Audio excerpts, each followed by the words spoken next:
Hello, I'm Dr. Gareth Moore and welcome to day 12 of my Solver the Excellent Game Advent Calendar, the Intergalactic Race. We will start, as I always do, by having a look at the story for today. And today is the 12th of December, so you're quite proud that you managed to find enough spare parts to get the engine running again. Okay, Claus no longer has a razor, but he'll survive. Soon you pass a signpost with several signs, one of which says, "Space Parking Lot." "Wonderful," Claus says happily and accelerates. "It's definitely on the racetrack. When I registered, I was told it was an ideal stopover." Out of the corner of your eye, you notice an octopusian nearby gesticulating wildly with its 8 arms, but time is running out and you really need to catch up with the others, so you rush past him with a friendly greeting. There will be an opportunity to chat another time. You fly straight ahead for what feels like an eternity, but the space parking lot is nowhere in sight. You're starting to ask yourself whether you should have talked to the octopusian after all, when a planet finally appears in front of you. Claus lands and you get out. This is not a space parking lot.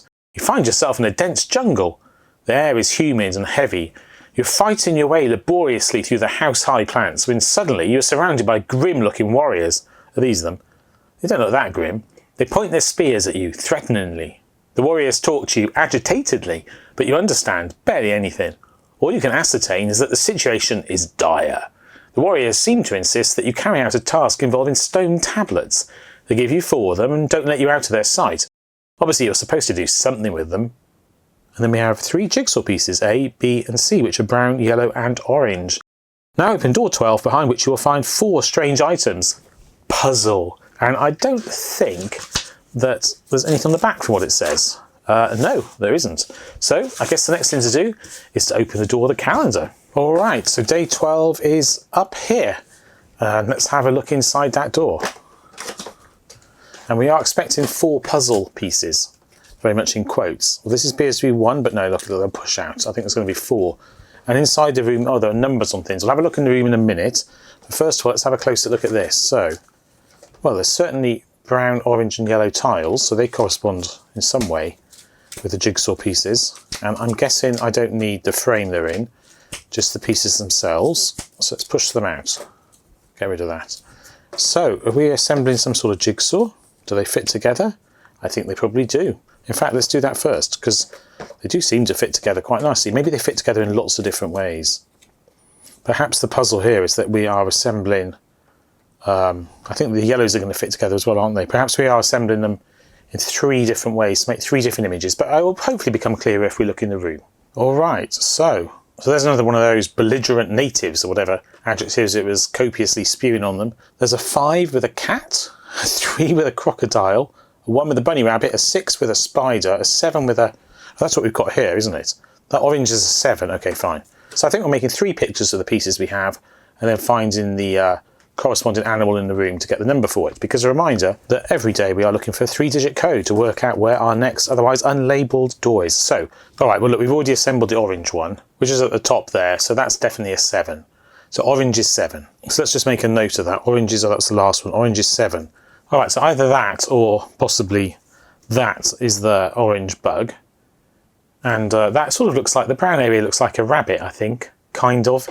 I can see it's not quite continuous in the middle. I can swap these round. Does that address that? It does, apart from this piece. So hard to know what the intention is there, but it does look like that, unless we're just taking that as a head and using it with a tail. But they do fit together quite nicely without anything else. But I don't see how that matches with the shape in the room. And then as for the yellows, well, they clearly go together. And then, well, that's a head, isn't it? So... yeah, look, it's a snail. So I think we've got the snail, the rabbit, I think, and the bug. So just to look in the room again, the rabbit is 1. Not sure I looked at those down the bottom properly, but there's an ant and a tortoise. I don't think my 2-piece shape actually matches the crocodile at all. It's definitely closest to the bunny, I think. And then over here, the snail is 4. So 1, 4, 7. Alright, so here's our door, and if we put 147 into our decoder strip, 147, then we should find our next door, hopefully. So we're here, and we go down left, up right, and oh, off the calendar. It's not 147 then. So one possibility is that I'm supposed to order them by the colour of the things in the room, because they are different colours. but that would be a bit confusing.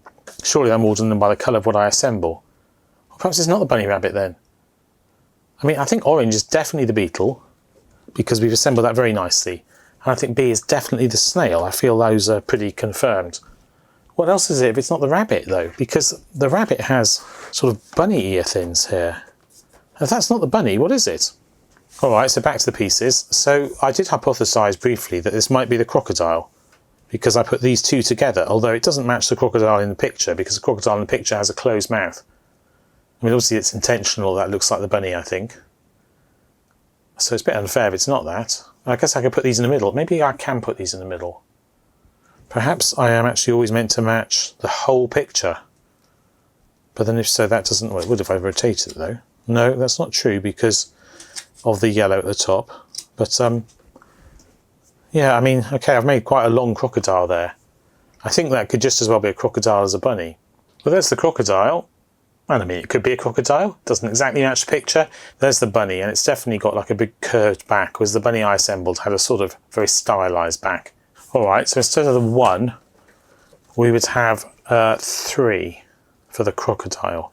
3, 4, 7. Let's try again, see if that works. So down left, up right, and then down left, which is what we were missing before. And look, I can see L, star, triangle is correct. So there we go, we've identified where day 13 is, and if only I can find my pen, which I've now successfully found, we can write 13 on there.